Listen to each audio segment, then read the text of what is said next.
To clean all of these sensors on Xiaomi Robot Vacuum E5, first of all, you will need to find them. So on the bottom side, as you can see, there's three sensors.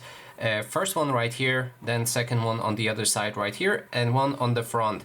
Now you can grab the cloth sheet or something like a paper that would allow you to clean them. You can use a solution for cleaning LCD screens. That would be the best choice, honestly. But you can also try and go with something like a windshield cleaner, any sort of thing like that. So now spray it onto your cloth sheet, spread it well, and then you can try to swipe each and every sensor that I've shown you.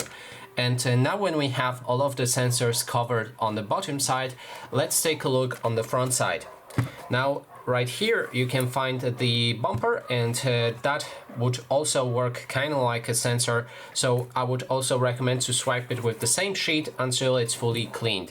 And that is basically everything. Thanks so much for watching, and if you like this video, please consider subscribing.